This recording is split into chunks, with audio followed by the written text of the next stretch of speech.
Assalamualaikum warahmatullahi wabarakatuh. Waalaikumsalam warahmatullahi wabarakatuh. Kembali lagi di podcast Al Mukmin bersama saya Samrotul Rosyadah dan rekan saya Lisa Sania Rahmi. Hari ini kita kedatangan narasumber yang tampan dan rupawan. yang profesinya itu memberantas kejahatan, tapi bukan Power Rangers ya. Nah, baik kita sambut Bapak Bribka Mas Yudi PSK Nitbin, Mas. Bapak Mas Yudi. Selamat siang, Bapak. Selamat siang semuanya. Bagaimana kabarnya Bapak hari ini? Alhamdulillah luar biasa dan selalu semangat untuk mengabdi kepada masyarakat. Tadi Bapak Mas Yudi. Saya agak gimana gitu ya sama namanya itu. Iya, terdengar unik. Iya. Bapak Mas Yudi. Sudah ada bapaknya ditambah emas lagi. Ada emasnya. Iya, itu gimana, Pak? Ya, sebenarnya ini tidak ada yang kebetulan di dunia ini. Mungkin ini termasuk doanya ibu saya, orang tua saya. Dengan kata Mas Yudi kan mungkin berharap saya itu mempunyai posisi yang bisa bermanfaat untuk masyarakat. Intinya ke sana mungkin. Contoh kalau kita, makanya saya sering lihat filmnya itu kayak Sunan Kalijaga itu. Ceritanya kan dipanggil Kak Mas gitu. Nah itu saya juga bersyukur, nama saya kok ada emasnya, berarti saya tuh merasa kayak gimana gitu, kayak merasa dekat dengan masyarakat, dengan semua masyarakat, dan mungkin cocok dengan profesi saya juga. Ini kesempatan luar biasa loh Pak, akhirnya bisa bertemu langsung dengan Bapak Mas Yudi, ngobrol dan sharing-sharing ya. Iya. Setelah agak lama ya bisa menyempatkan karena mungkin Bapak sibuk dengan tugas-tugas yang Ya demi masyarakat, sibuknya saya itu ya untuk dekat dengan masyarakat, ya untuk menerima aspirasi masyarakat, berusaha untuk menyelesaikan segala permasalahan yang ada di masyarakat kita. Baik Pak, sebelum kita mulai ke topik yang Iya. akan kita bahas ini, bisa tidak Bapak itu menceritakan dulu latar belakang kepada kita, teman-teman juga di rumah, biar nanti lebih akrab gitu, lebih enak gitu. Iya. Saya kebetulan dulu lulusan SMK Negeri 2 Bangkalan. Saya dulu juga hobinya belajar, kebetulan hobinya belajar bahasa Inggris. Sampai saya punya prinsip dulu, English is the spirit of my life. Dan saya pernah mengikuti lomba kompetensi siswa LKS Jawa Timur, The Big Contest for Vocational High School, dan kebetulan saya juga mendapat gelar The Best Speaker, pembicara terbaik. Dan di situ sebenarnya jiwa saya untuk pendidikan, karena berharap bisa bermanfaat agar menjadi cahaya buat masyarakat yang lagi bingung, mereka tidak tahu tentang pendidikan, dan saya berusaha dan saya menemukan manisnya mencari ilmu.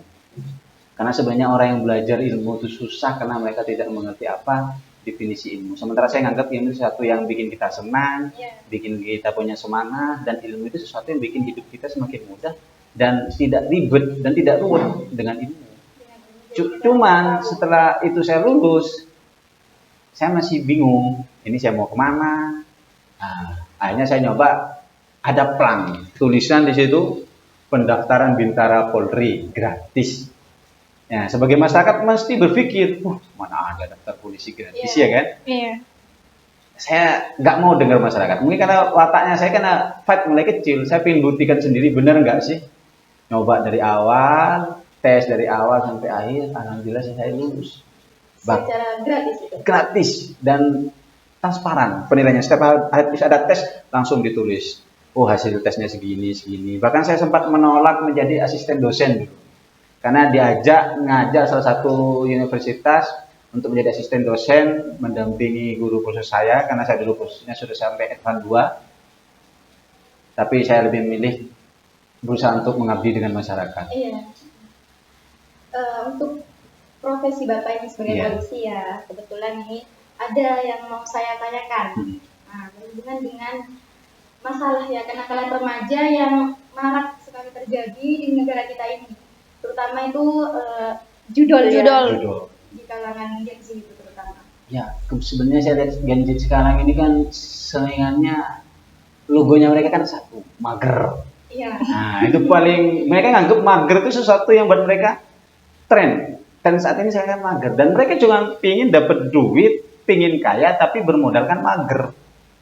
Secara akal nggak ada seseorang yang mau gaji pekerja tapi dia mager, nggak mau kerja, moro-moro dikasih duit, kan nggak mau. Kamu mau mempekerjakan orang mau kerja ke kamu, kan kamu nggak mungkin mau ngasih mereka bayaran sementara mereka nggak mau kerja. Iya benar Pak. Jadi tidak ada yang instan ya. Nggak Harus ada. Harus benar-benar ada kerja, usaha. usaha. Harus ada usaha itu. Dan judul ini sebenarnya sebuah termasuk ada sekelompok orang atau perusahaan yang melihat ini peluang. Karena Gen Z sekarang ini kan maunya mager. Peluangnya apa? Dengan ngasih iming-iming, mereka cukup dengan mager, main HP di rumah, dapat duit, nggak mau kerja. Kalau semua seluruh masyarakat Indonesia nggak mau kerja, cuma mau main duit, main HP, dapat duit, terus yang mau jadi petani siapa, jadi guru siapa? Hanya memang mereka mencari peluang ke sana. Dan berusaha untuk memberikan beberapa keuntungan dengan cara mengadu nasib dengan bermain judi online. Padahal itu malah mengundang kerugian yang lebih besar lagi. Ya memang tujuannya ke sana. Karena kan mereka ingin dapat keuntungan, cuma dengan cara yang salah. Nah, sementara orang yang pelaku judi online berpikir mereka adalah raja yang mempekerjakan judi online akan menjadi mesin duit buat mereka. Tapi mereka salah besar. Memang di framing seperti itu. Berhayal untung, malah jadinya buntung. Iya benar. Nggak mau kerja. Maunya harus dapat duit, ya kan? Duduk-duduk mager alasannya, murah-murah dapat duit, nanti habis itu kalah judinya, akhirnya pinjol. Setelah pinjol ya tambah rungkat lagi, main lagi. Karena sebuah judul ini sebuah sistem, sebuah anggap perusahaan. Adalah sebuah perusahaan yang mereka melihat peluang bagaimana caranya membuat sistematis untuk menguras uangnya pelaku judol dengan iming-iming sampai ada sekarang banyak di iklan-iklan, kamu ikut ini, nanti ini, kamu dapat keuntungan ini, pasti gacor, pasti apa. Itu sudah pasti nggak mungkin. Karena mereka seperti itu, mereka cari duit. Dan kita berharap kita dapat duit, ya nggak masuk akal. Nggak masuk akal. Nah, untuk kepolisian, cara mengatasi permasalahan judol ini gimana, Pak? Kepolisian sebenarnya sudah banyak yang dilakukan, mulai dari halnya preventif, mulai dengan edukasi, kita bekerja sama, kita datang ke sekolah-sekolah, kita kadang kayak kemarin pernah di tempat khusus juga pernah menyampaikan melalui yaitu kita mengajak masyarakat, bahkan dengan fungsi kita ada fungsi Binmas. Saya kebetulan sebagai PSK di Binmas. Saya mengajak terutama untuk fungsi Babin Kamtipmas atau Polmas yang kebetulan saya kepala unitnya, agar menyampaikan kepada masyarakat jangan tergiur dengan judi online. Agar menyadarkan mereka yang penuh hayalan palsu itu apa jambu ya katanya lagu-lagu zaman dahulu itu. Ya itu nggak mungkin, apalagi kasihan, terutama orang-orang yang terutama ekonominya pendidikannya dan ekonominya rendah, mereka juga dibodohi dengan adanya iklan-iklan. Ayo ikut judi online kamu nanti kaya, ayo ikut ini kamu pasti kaya. Itu dari fungsi kita, fungsi Babin Kamtipmas terutama, itu sudah banyak melakukan sambang, sosialisasi atau lebih contohnya kayak gini ngobrol di kafe, bukan di kafe kalau di sini tidak ada, di sini warung atau di pinggir sawah sambil lalu kita lagi programnya ketahanan pangan atau apa, menyampaikan itu ya harus bekerja. Dan ini Pak, untuk remaja atau pemuda-pemuda yang memang sudah terjerat, lanjut terjerat di judul ini gimana untuk terlepas dari itu semua? Terlepasnya sebenarnya susah. Kebanyakan kalau sudah ikut ke sana, kalau nggak uangnya habis, kalau sudah nggak dapat jalan keluar, nggak dapat pinjaman, baru mereka biasanya sadar. Karena sifatnya judul ini addictive, bikin ketagihan. Ketagihan yang nggak pernah ada klimaksnya. Semakin dia masuk, dia akan semakin terjerat. Di saat dia kalah, berharap keduanya dia untung. Di saat dia untung, dia berharap keuntungan yang lebih besar lagi. Tapi sebenarnya itu umpan untuk biar mereka terjerat dengan judi online. Itu susah. Dan ya itu caranya ya harus sering-sering kita ingatkan satu sama lain. Bahkan banyak dari berapa lini-lini yang perlu kita masuki. Contoh apa? Pendidikan.